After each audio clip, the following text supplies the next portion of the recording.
Hey guys, and welcome to the Crypto Wave podcast, where we keep you up to date on the latest news, trends, and people that are making waves in crypto. I'm Jennifer from Space Coast Crypto Consulting, and joining me here today, I have my two favorite guys to talk crypto with, Jesse and Joey. Hello, everybody. What's up? What are we doing? Hey, there's great sentiment in the air.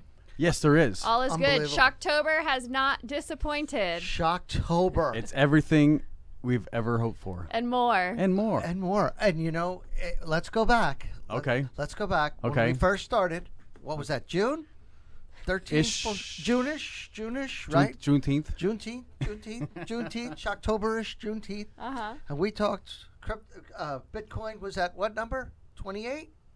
It's just around 30. It was hovering around Yeah. 30. Hovering around. It went down to 29 was the Right? bottom after the May sell-off. And I sat here Yeah. and procrastinated about the sorry, and I talked about jokingly taking a second mortgage out on your house, Yeah. right? Just joking. We hypothetically mentioned hypothetically that. because we are a show of fun and not financial advisors. Yeah. Right. Full disclosure. Full disclosure, because you know if you take financial advice from me, you'll be out on the street. You may lose your home. But in that case, in that scenario, And look in where June, and here it is, Shocktober. And Jennifer, what is it now? Drum roll. Today, Bitcoin broke its all-time high, and it went up to $67,000. Today, it's hovering at about 63. So there was a little bit of sell-off after a 4-day rally. Think of that. Your money would have what? Doubled? That doubled. So if are you you did the saying that distance? you should have taken the mortgage out? Shoulda, woulda, coulda, right? Your money would have doubled. Almost doubled. shoulda, woulda, coulda. Shoulda, Well, woulda, you coulda. know, in the UK, TikTok and YouTube have started this campaign where they are they're wanting to warn people of the dangers of cryptocurrencies. And Because stuff. you could double your money if you do it right. Well, because Hello, they, love. Hello. so they want to warn people that you could lose all of your money, which is very true. But you could double your money. So But they bet on soccer. They bet on the horses. Come on. It's like anything else. It's risk reward. yeah, It's absolutely. risk reward. If you don't want to bet your house, you use your lunch money. Not the Like- whole house. It's just a home equity line of credit. Did you say whorehouse? Bet the whorehouse? Not the whole house, Joey. Don't Oh, bet the the whole Single, house. single track mind, this guy. The whole house. Oh, I thought you said the whorehouse. Don't bet the whole house. Just get the HELOC, home equity line of credit. Just get a little bit of equity out, and that 10,000 could have been 20,000 today, and it would have gone from just a little, above ground pool to a nice,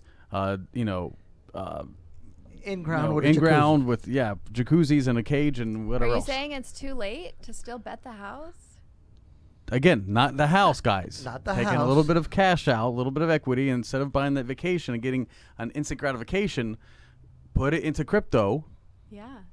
Who knows? Delayed And gratification. maybe you'd have one hell of a Christmas. No, Christmas is being taken away from us because you can't Okay, get the nope. G.I. Joe with the Kung Fu grip. It's sitting in a container.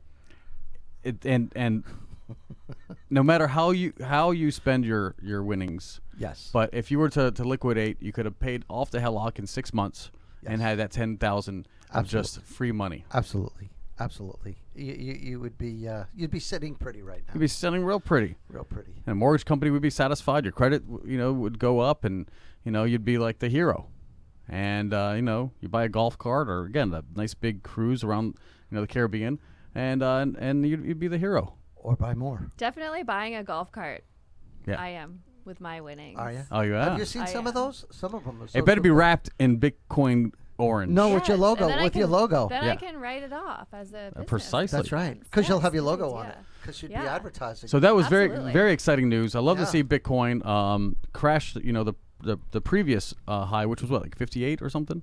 64,000. It was So 64. Smashed right through it, went all the way up to 67,000. Vertical. And the reason why this happened Why? was because of some exciting news that the SEC allowed for a Bitcoin ETF to begin trading. So an ETF is an exchange traded fund. But this ETF is maybe not the most ideal product because it is a futures ETF. So it trades on futures contracts, which is a little bit different than if they were to approve a spot price. So that happened on Tuesday that it began trading. And it was actually the most successful ETF that's ever launched in history, with $1 billion of volume in the first day. Wow. Yeah. That's interesting. $1 billion. $1 billion. That just goes to show there's a lot of money in this marketplace.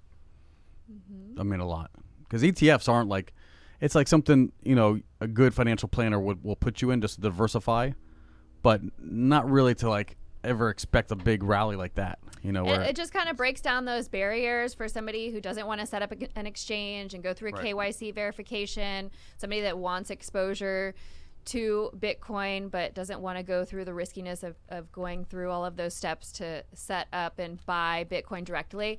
Now, for me, like, I just don't understand why you wouldn't want to just get exposure by buying Bitcoin directly and holding it, where you hold your own keys and you actually can custody and have control of the ownership of your crypto. But I understand for people who are nervous of the market, it's a great product to kind of dip your toes in and get your feet wet. So there are several ETFs that are still in the works of launching. So there has been another approval. So this one was the ProShares, and we can get you that ticker, so you can look it up if you'd like. And then also on Monday, they are going to begin trading Valkyrie and VanEck are the next two ETFs. So there are about 9 of them that are in the works. So, hopefully sometime soon we will have an actual spot ETF. So spot will be directly correlated with the Bitcoin price, which is a little bit more of a desirable product. It'll be able to time the price closer. And also, all in all, I mean, it's just a great thing to add sentiment, especially the timing in October. It's just got things rallying, and the government has basically given Bitcoin their blessing. If you were worried that the government is going to shut cryptocurrency or Bitcoin down, they're not going to bless something and approve it to go onto an exchange traded fund if they were planning to ban it. So gives everybody a green light. Was that the green light that you think the market was waiting for? Or do you think they still need another validation? I mean, it's happening. This is happening now. CoinShares just did a survey. The past 8 weeks, they have seen huge institutional money inflowing on-chain. So if you look at on-chain metrics, you can see all of the transactions and the amounts of money that are flowing in, and institutions are definitely getting interested, and they're putting big money is coming in, and it's just starting. So there are still a lot of barriers to entry. A lot of institutions are not even allowed to consider it at this point until there's more regulatory clarity, which is starting to happen, So I think this was the first step in the right direction. Well, certainly, getting that ETF and having people now who are comfortable with ETFs and already have, in a portfolio a couple ETFs. Now it's just one more that they could, again, just kind of flirt with and speculate with. That's true with the speculation, because, like you said, to hold on to it is one thing. But other people, they want to come out. They want to get in. They want to get out. They want to dip. But the trading symbol, if you want to know what it is, it says here, the proposed Valkyrie Bitcoin Strategy Exchange traded fund plans to trade under the ticker BTFD. So that's Valkyrie, so that'll be approved on Monday. Yeah, BTFD. To begin trading. That's the BTFD. So ProShares is the one that has already launched and been very successful. Its first day, and that is... And what exchange are we talking about? Is this like NASDAQ or Yeah, it's listed NYSE? Is it like on a big exchange? It's listed on the NASDAQ. Okay. BITO, BITO, BITO. Cool. It's under the New York Stock Exchange. It says ticker BITO. Tomorrow, October 12th, BITO's launch will mark milestones for ETFs. Okay. There you go. Check it out. There we go. It's on the big board. Yeah. So now as things have started to move, we've smashed through all-time highs. Let's look at the psychology of the market. I have the fear and greed index pulled up here. Psychology now. Yeah, she always does this. Now, we didn't even talk about that. We didn't get into the psychology. Well, of all of this. let's hear the findings, and then Okay. we could explore it. So we're at 69% greed. Okay. So, I mean, there's still like a lot to go before we get into extreme greed, before, people start FOMOing in. FOMO for some of the people who aren't familiar with the phrase. Fear of missing out. That's right. So as there's mania in the market, as the news headlines start going crazy that Bitcoin is just going to keep going up forever, and you'll see that happening because just everybody's talking about it. Your grandma's talking about it. Your hairdresser's talking about it. I think you're going to see more and more of it because we didn't talk about this last week. It was in our notes, but we didn't talk about it. And for any of you folks that watch Fox News or watch TV like I do while I work, Neil Patrick Harris, Doogie Howser, and How I Met Your Mother. He does a commercial for the Bitcoin ATM machine. Mm-hmm. Yeah. So I've seen that. So when you look at that, and people are starting to say, "Hey, wait a minute! I could go to the local bodega on the corner, and very quietly put in $50 and buy, Doge, because that's what they might know, Doge or now Shiba, please." Please. You don't want everybody to buy your Shibas from you. Not for me. Well, that's what I'm saying. If everybody buys them all, then there's nothing left for you to buy. That's okay. Then the price will go up. I think he's But, incentivized don't you want to get more before it goes up while it's still affordable? I'm comfortable right now. You're satisfied with where you're at? I'm satisfied. There's plenty. You know me, Jesse. I'm not a greedy man. You're just waiting for that bull run, huh? I'm just waiting. But what I'm saying, getting back to it, is just like Jennifer is saying, is just by that TV commercial, more and more people will know it. And then again, I have to give a shout out to my dad. He gets that Barron's report. Here's my dad, 92, reads the Barron's, and he's telling me, here's an article in Barron's. And sure enough, and then on Saturday again, New York Post had an article on crypto. So we're seeing it more and more, and then you start seeing these TV commercials for that ATM. It's just a matter of time of the FOMO, and then we're getting near the holidays. So when families get together, because I think we'll be allowed to get together, we'll be people, the younger generation will be talking about what they're buying in crypto, because the younger generation is buying crypto. Because I sit with the younger guys, I sit with the youth of today, because I'm hip, and like you are now. You're like I am. I'm with with the younger generation here. And Macarena's still in. No. Please stop it. Don't even mention that song. So I'm glad the sentiment is good. Yes. So one really great resource is the Bitcoin Rainbow Price Chart. It's a log scale, and it's got a really nice visual that can kind of explain where in the market that we are. Now, of course, this isn't trading advice or buying and selling recommendations, but... What's a positive number on that? What's a good for the... Well, right now, for a happy FOMO, what's now where it says that we are is this a bubble stage? So it's kind of like, okay, mid-range in the rainbow. So the next phase is going to be FOMO, and then the next phase is like sell. Do they give you a... So you want to sell into the fear in the FOMO, and then you want to buy when there is extreme uncertainty in the market, when everything's red, of course, when everything's down. You want to sell into the strength of people that are FOMOing in, and those are the people that normally have to wait 4 years to recover. Mm-hmm.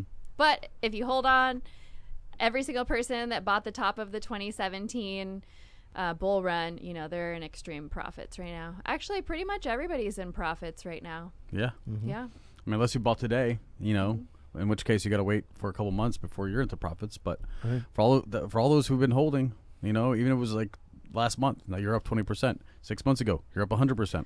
Well, these next couple of months are going to be the main event. So, I mean, November, we may see $100,000 Bitcoin in November. Well, that's what they were talking about. What's the chance of that really happening, though? Let's be honest. It's pretty good.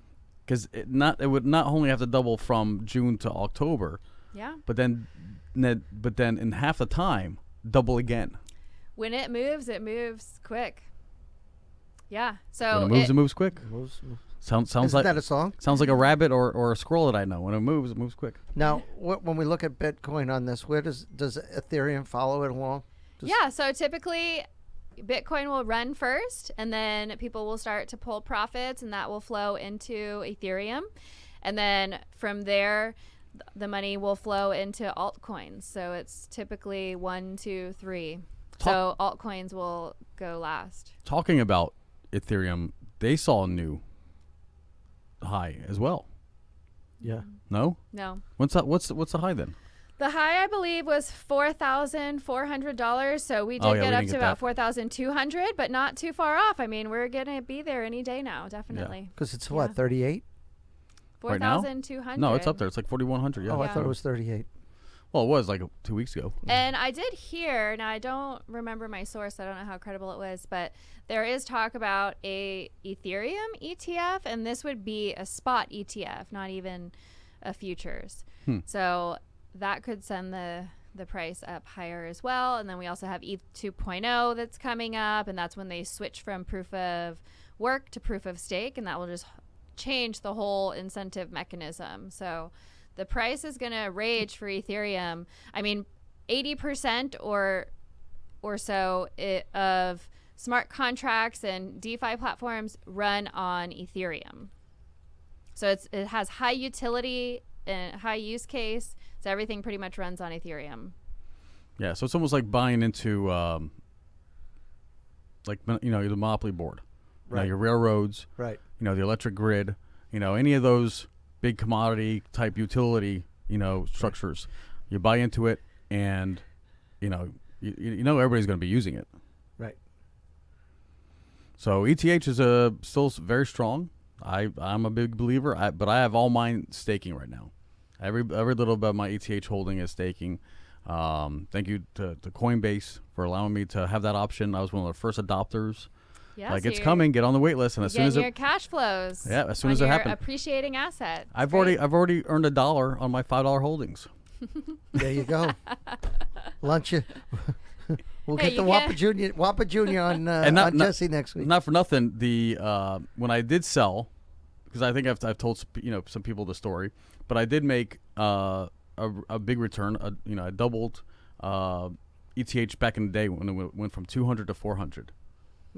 And instead of being greedy, instead of being smart, I should say, and keeping it, instead of being greedy and letting it ride out till today, where I could have turned that 200 into 4,000. 4,000. 4,000. 4,000. You like that? He's spending time with me. I apologize. It's a Jesseism. just but I took out, except for like $1. There was like some change, right? Oh. And that dollar went to 5, and then and so I just been riding on it, and I'm let that little dollar turn into, hopefully, who knows, in 20 years what it may become. Now, did you mean to take all of it out, or did it just leave some dust in there? Yeah, there was some dust. Yeah. I took the 200 and I took the 4, and again, when I traded it was like 400 and change, but I didn't take the change. I just wanted you know my what I money like back. about crypto.com is that you can convert all of your dust to their CRO coin, the CRO, and it gives you that option like when you go to sell, because there's dust that's left behind and that increases in value. Dust. Another term word. in this vocabulary of crypto. But it makes sense. Dust to dust. Dust to That's dust. probably not the connotation they meant for. It's usually just what's left over. Yeah. Yeah. So when you move something, just figments of that remain, and as it settles, you could accumulate it in a little dustpan, and all of a sudden you got some more material. And dust accumulates. It does. Dust attracts dust. I'm kidding. Let's get off the dust. It's been a lot, but we have dust and gas, and I promise you, if you listen to each episode, Jennifer always drops a new word I know. for us. Dropping bombs. Dropping bombs and Word dust and bombs. gas. And yeah. if you do listen to us and pay attention, We'll make you we're, smarter. We're actually ahead of the curve. If you follow us, Everything's we predicted comes true. we've been a little bit ahead of the curve. I'll be sitting there again Yeah. watching TV or reading something on the internet, and all of a sudden I'm like, holy crap, we talked about this. How the hell? Because I'm pretty sure whoever writes those articles are listening to this podcast. I think so. We're giving them show prep. We're giving people show prep. We are feeding your Yep. instead of like We trying are to resource here. all this. We are here Yep. to keep you up to date on the That's right. latest news, Yeah. trends, and You- people That's that right. are making waves in crypto. And hey, on that note, I just Hey. want to throw this out there. If anybody's interested in learning about cryptocurrency, how you can get started in buying, selling, and storing your assets safely, you can contact me at spacecoastcryptoconsulting.com.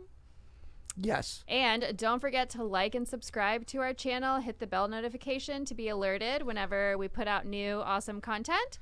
And then share us with your friends so your friends and your family can learn and not miss this huge opportunity. So- Sharing This is good. once in a lifetime Yes. opportunity. Yes. How often do you get to see us? Play us more than once. Well, that's not what I meant. You get to see us at least once a week.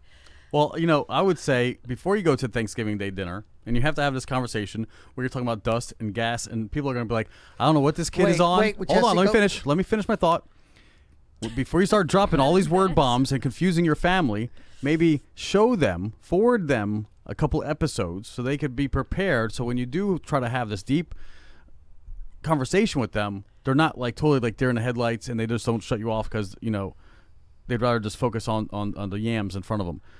Show them a couple of these. I'm like, guys, I want you just to get prepared, learn some vernacular, get abreast of what I'm going to show you, because I may or may not have some really exciting things that I want to have you mentally prepare for, such as investing with me or whatever else. So I would suggest you do that. Otherwise, just fill your mouth with that turkey and gravy and just don't even bring up the conversation, because it's going to be more confusing and more work than you'll ever want. Oh, see, you went down a different path of dust and gas than I was going to discuss. I have no idea what you're going for, Joey. And Well, you were talking about Thanksgiving, so I figured you were talking about no, cleaning not and- flagellants. I'm not talking about flagellants or cleaning the floor. Well, that's why I said just be careful about the dust and the gas. Well, before you start dropping all these terms, I mean, there's a lot going on. I didn't know where you were going at first, so ETFs. I just was preparing the audience. You have all these, I mean, there's just a lot to learn. Exchanges and how they work, utilities versus memes versus alts versus bits versus, all these things.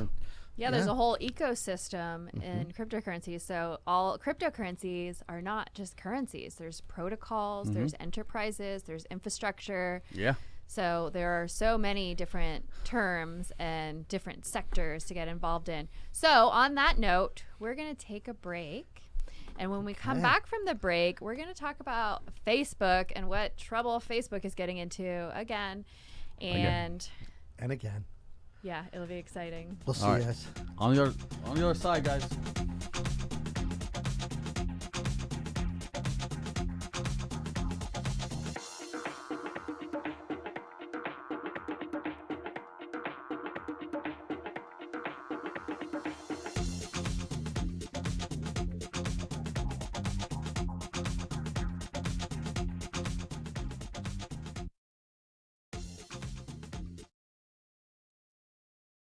Cryptocurrency can be confusing and hard. At Space Coast Crypto Consulting, we make cryptocurrency easy for you to learn and understand. In a world of uncertainty and out-of-control central banks, it's our mission to empower you with the knowledge that you need to confidently control and grow your own crypto portfolio. Call now to begin your crypto journey. 321-412-4021. That's Space Coast Crypto Consulting at 321-412-4021. Am I bringing us back? You already did, Joey. Ha ha ha ha. So we're back, and we are going to talk about the infamous We're back Facebook. and we're live on Facebook. Yes, Thanks for we tuning are. in on Cool. Facebook Live. Look at you. That was very enthusiastic. Wow. Look Hey, at we're you. live. We Came gotta out of be nowhere. live. I know. Yeah. She's all excited that we're live today. Yeah. Look at that. All right. You Well, want well, this is the first, I know it is. and it's really just, I think, a byproduct of Shocktober. Shocktober. Shocktober has come and given us all the gifts we were wanting and we're expecting, and it's not over. We still got like another week. Oh, it's just getting started, I too. know. I So, mean, so what would November is gonna November? be So even what's November better. going to be? $100,000 Bitcoin. I already told you. Wow. Do we have a name for November? Nice November? Nifty November?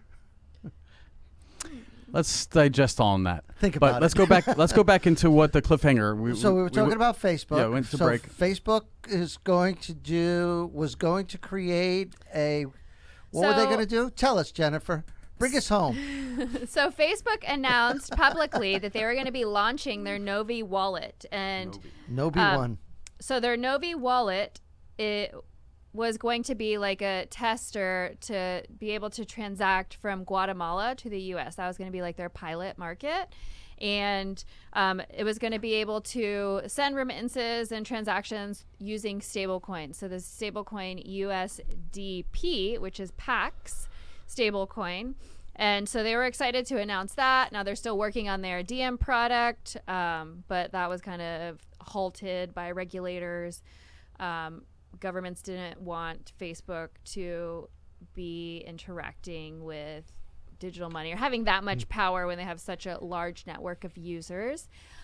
So they were planning to launch this Novi wallet and talked about it publicly. And then U.S. regulators and lawmakers have now pushed back on Facebook and are not allowing them to launch this wallet. So they basically don't want any private company to have this much power. What do you guys think? That's interesting, especially with Facebook. And now that we're live on Facebook, I wonder if they're going to cut us off mid-sentence. The censors are going to come flying at us. Stranger things have happened. Yeah. I find it very interesting that the government, of all people, are stopping, if they can do that as private enterprise, and stopping them from doing something. Or is it because it has something to do with monetary, although it's not our currency, it's digital currency that they have no regulation over. Are you really asking that question? It's kind of rhetorical, and I'm just throwing it out there. You know that if there's anything to do with commerce, They're going to stop and it. they're not. Well, no, it's not about the stopping. They don't. It's not about crushing it. It's about figuring out how to get ahead of it. Control? Of course, so they could tax it. Taxation. So let's be honest. Nothing happens without Attacks. a tax. And when there's anything emerging, anything new, they're either going to do one or two things. Throw it on a barge? You're finishing my sentences. I have no idea where you're going with that.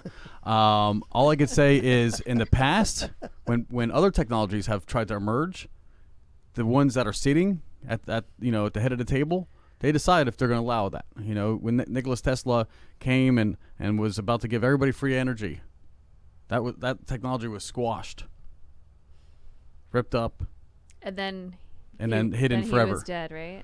Shortly Pretty much. after. Because the Vanderbilts and Rockefellers or whoever else was control of the oil and coal and everything else at that time, that was a direct threat to them having that stronghold on the energy. Stop with your tapping. Anyway, Well, I find it interesting. Maybe a different take on it Yeah. is the timing, right? So about a week or two after Twitter has released their Lightning Network Bitcoin payments Okay. on their platform. So now Facebook has actively been working on DM. So now instead of waiting to launch DM, they're just like, okay, we're just going to hurry up and put out this wallet to maybe try to keep up with Twitter or I have a question, Jennifer, on this. yeah. With Facebook, you said they were going to experiment with Guatemala. Yes. Twitter was going direct to, was that going to be introduced to the American market or to a foreign country like Facebook? Who was Twitter's money going? Twitter's, Everywhere. okay.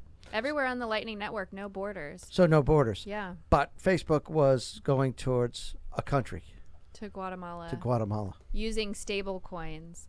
Yeah, so that is interesting to think about because why was Twitter able to successfully integrate the Lightning Network to take whatever your fiat currency of choice is, convert it into Bitcoin on the Lightning Network, and then convert it back to your native currency, whoever is receiving it.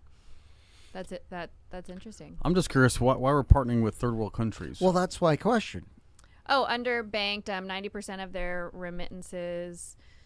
Okay, because it's remittances. Yes. Which was another term for us helping them out.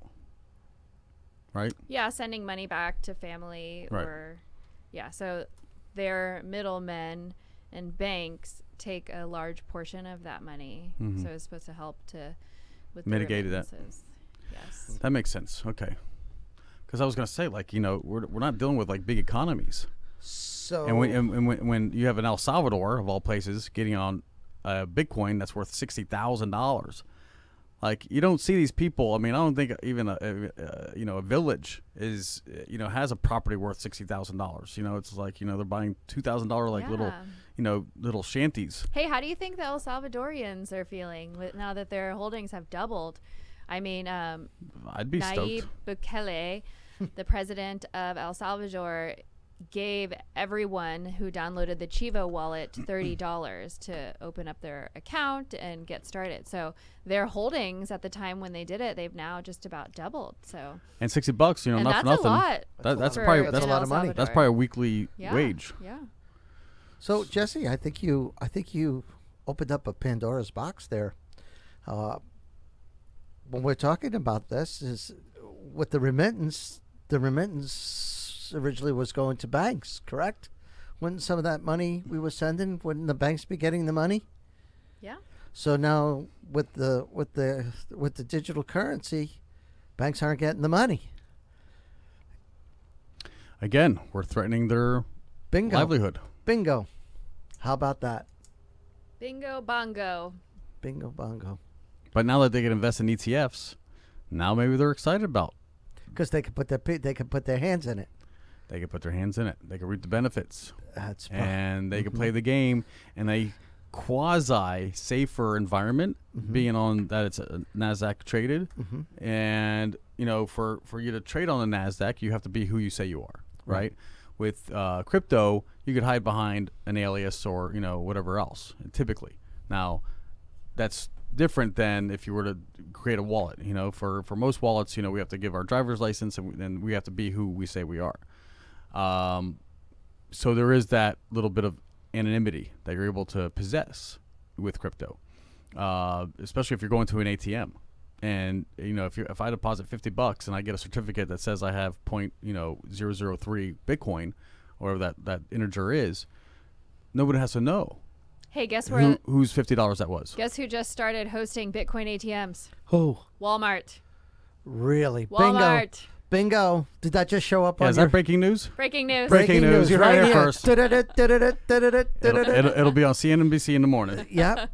Wow. Has quietly. What does that headline say?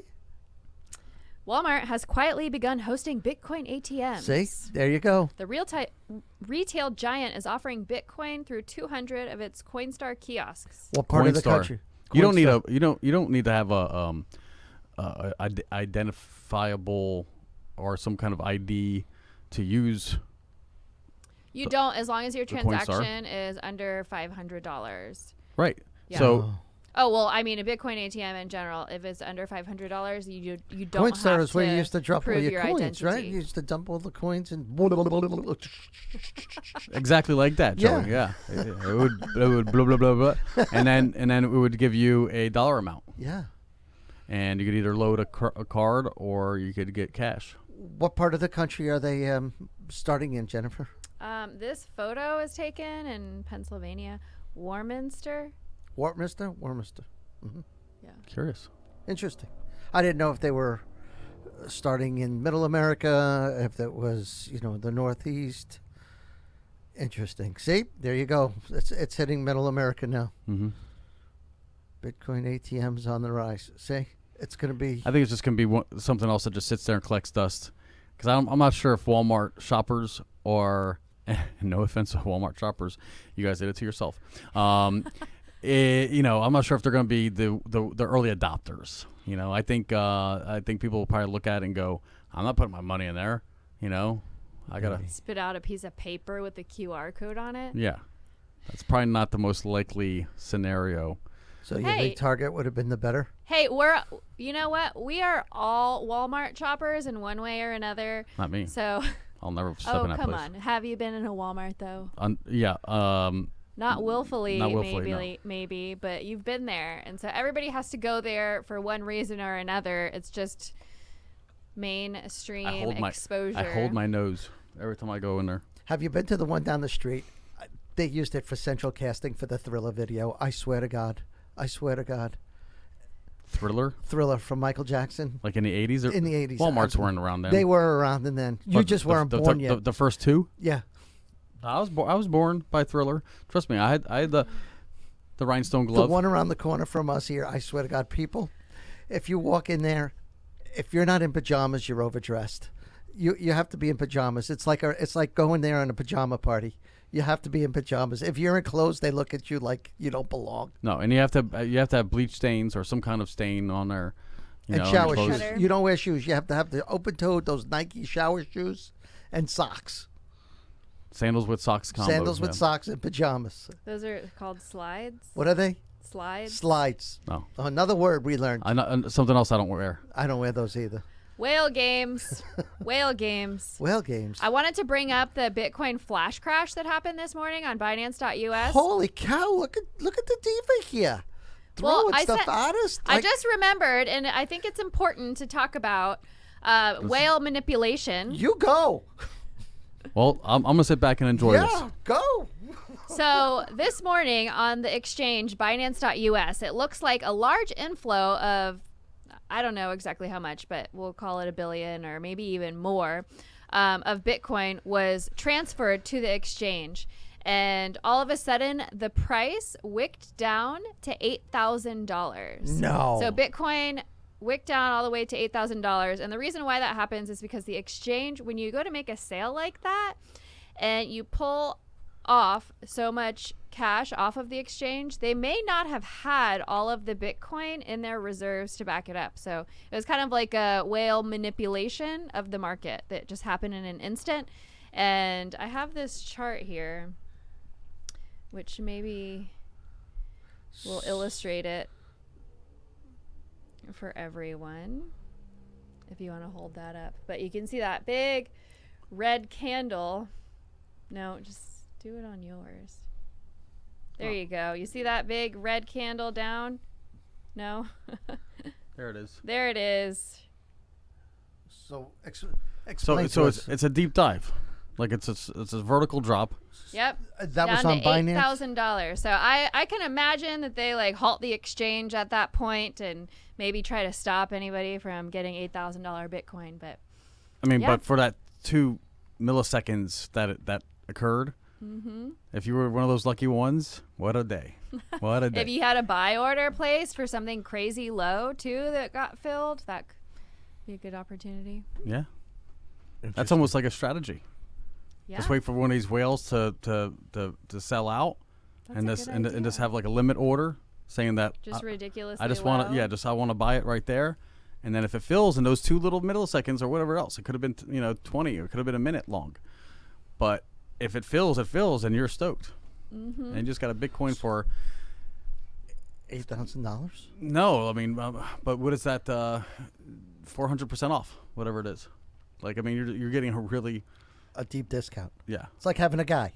I got a guy. Get it to you cheap. Well, I guess, It fell off the truck. yeah. A falling off the truck discount. But imagine if you only had 1 to order, and you should have had like 6 to order. Because that's what I would have done.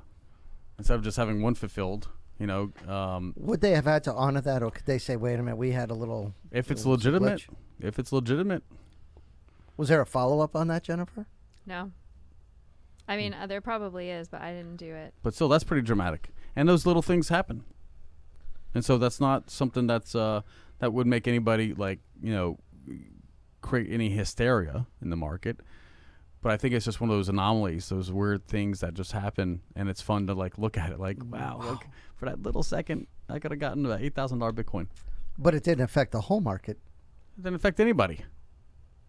Life is going on, and Bitcoin is still above 60,000. Yeah.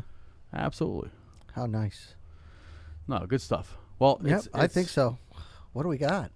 Well, does that conclude? All right. Well, to close things out, I Yeah. want to talk about something that we kind of touch on every week, but I think it's so important. There's all these different letters. We got ETFs, BTC. So let's close it off today by talking about NFTs. So NFTs are super red hot right now. I'm so excited about them. Unbelievable. I'm collecting them like you ain't believing. So what exactly are NFTs? Well, to understand what NFTs are, we want to understand what NFTs are not, right? So a non-fungible token, to explain the opposite of what a fungible token is. So a fungible token means you can trade it for something. So a Bitcoin can trade for a Bitcoin, or could trade for an Ethereum or a stable coin. Basically, they're interoperable. A fungible token, a non-fungible token means that two things can be the same. So they can't be replicated or counterfeited. So you can think of it like similar to a car or so. So I drive a 4Runner. You're driving on the street. You see 5 other 4Runners, but you cannot use all of them. They each have their own VIN number and their own key. Another example would be like a diamond, right? You can't just say, I have this diamond, and then trade it for any other diamond. Another example would be a work of art or a piece of land or something. So something that cannot be traded out for something else. Yeah, something that's has its unique bearing, like a very unique number, like you mentioned, the VIN or anything else. What I like about it, and because they do have that certificate, that license certificate, there's going to be a finite amount of NFTs. Mm-hmm. And once you have something, let's just say, let's just say Mattel, maybe they bring back board games or whatever else, and or even like Monopoly, and you just like, you want to have, Boardwalk and a couple other holdings. Imagine that, like, you're buying that particular game piece, that card, and then that's yours. And just like Monopoly, if somebody lands on it, you get a little bit of a, because you have that license, you have a little bit of that payment. Somebody has to pay you to use that Like particular a royalty? art. A royalty? Exactly. So there are royalties, and I think as they get more popular and people can consume, like imagine having Michael Jackson's Thriller, and you have the original, that, like, you have the license to use that MP3. So anybody else that would use it has to pay you royalties. Imagine how, just like Happy Birthday. I mean, look at the like Paul McCartney.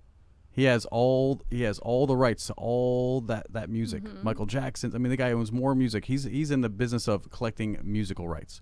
And anytime somebody uses that song, he gets, even it's like a nickel or a dime. But when it's used over and over again throughout a lifetime, it's passive income.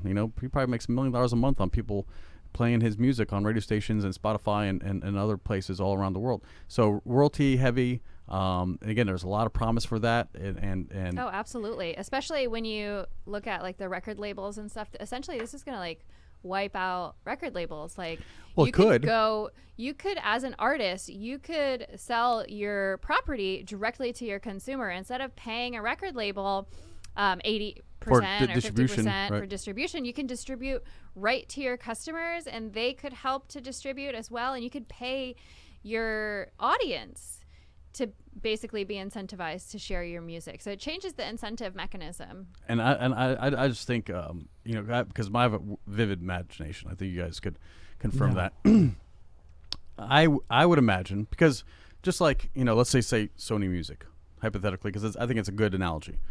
They have the master copy, that reel-to-reel that they built, and that's the original, right? That's the original. All the CDs and tapes and vinyl and everything else they distribute, that's just a copy of that original, mastered, reel-to-reel, whatever, however and there's only one, right? And every once in a while, they'll take that original out of the vault, and they'll put it, and then you see a remastered. That's where they put the original, remaster it, and then it's just it's a better copy that they then distribute. So everybody wants a remastered version. I know I did that. We went from VHS of Star Wars to the remastered, DVD to the remastered, whatever's next. Because they take the original, they improve it, and they release it. And it's just good business sense. But NFTs, I think, are going to be kind of like that original. Mm-hmm. And when people want to copy it, and you have that license, say, hey, no, I'm the holder of that. Well, sir, we really like to publish it in our magazine. It's going to be, copied, so on, and you'll be able to get those royalties. And I have this inclination that if you are holding some really good, and I'm not sure how they're going to do it, but if, for instance, let's just say the Louvre or any of these museums who have like these masterpieces, and they have the Mona Lisa, for instance, and they say, well, this is the digital version of the Mona Lisa, and it's for sale. Well, of course, that's going to be worth a lot of money. And for anybody else that would use that or copy it or borrow it for whatever publication or whatever content, you get a piece of that because you're the original holder of that piece of art. So it's still not the Louvre version. That's continuous royalties though throughout every. Well, especially if you get something popular. Yeah. If you get something popular like a piece of music or a piece of art or anything else, or even like some of these kids are making, the apes and we have another, and they're just making like small little graphics, but because they get a buzz and they're trendy and they're viral, everybody wants them. So the market value goes up, even though, I could probably make something similar on Illustrator or some other art program. And, but you also have to do the work. You have to make it presentable and give it to people and create such a demand and create such a virility with that product that now it becomes worth something. I'm not going to say you're going to be able to just, sign your signature, upload it as an NFT, and people are going to want it. You really have to make that exclusive.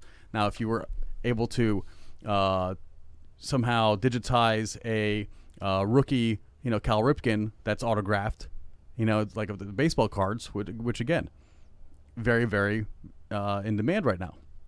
And then you have that digital footprint, and anybody who uses it, maybe yours. I'm not sure if what I'm saying is going to happen, but I see the promise, and I'm excited about it. Well, NFTs are changing the world, and this is just the beginning phases of it. Oh, it's such a baby. It's so early. So get in now while the getting's good, and it's just going to evolve the way that we do everything. Yeah. These kids are making a fortune off of it. Mm-hmm. These young artists, they're making a fortune. That's what I'm saying. The first piece of news that I saw, this digital creator gave his whole portfolio, 3,000 different images or whatever that he's created, and some investors in Singapore gave him like $30 million for his collection.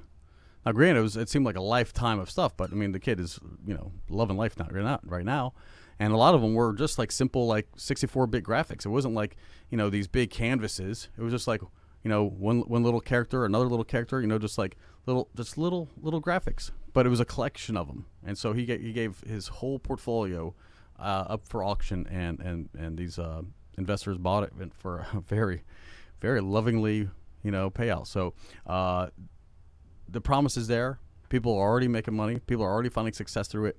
And NFTs, ESPN, Disney, they're all selling the rights for NFTs. So I'm paying attention to that very closely, because when more and more, when the NFL and the MLB and NBA start selling their rights to some of these images, just like Upper Deck or Topps or any of those baseball card makers were doing in the past, they had to get permission to get the likeness of that player, right, or that coach, and then put it on a card, and then let kids trade them. I think it's the same thing, except now it's digital format. We'll have to keep this. This is going to be an ongoing discussion, I think. Oh, NFTs are not slowing down. I think NFTs is going to be. Trust me. All right. People are going to be wanting. Let me just finish. People are going to be wanting to collect everything that's able to be collected. Yep. Okay. Just like their favorite movie on DVD, and we saw that, the DVD craze and the VHS craze. I used to walk into friends' houses, and they have a whole library of all their favorite movies. It's going to be the same thing. Yeah. The same, same thing with grandma with her silver spoons, or your buddy from college, the frat guy who collected all the shot glasses from all around the world, the golfer who collects golf balls from all the places he visited. and it's just going to be one more Now thing you to get collect. to hold your collection in here. Pretty much. Yeah. Pretty much. And anyway, Interesting. it's very exciting. No, I think it's going to be something we'll have to watch, and as things get released, I'm sure that'll be an announcement that we'll have, and maybe we'll Absolutely. create something for ourselves and put it out to the market. Yeah, look for that. Little caricatures of us. Maybe 2022, but we have a lot to do before the end of the year. Yeah. Including a year-end wrap-up, and then we're also going to do a episode where we make our predictions for 2022, and those are all coming up here soon. But Yeah. Exciting times. very exciting times. Any closing remarks before we go out? No, just want to say goodbye to everybody. Have a great Yes. week. So Thank you. you. Be safe out there. And Thanks for tuning in to the Crypto yeah. Wave podcast. Thank you. Make And- sure that you like and subscribe. And if you want to learn more about crypto, you can contact me at spacecoastcryptoconsulting.com. If you're interested in hosting your own podcast, you can contact us at spacecoastpodcast.com. And don't forget to share us where you watch us. And pick up Brevard's Local if you're local. Pick up your local paper. Thank you. Bye, everybody. Bye.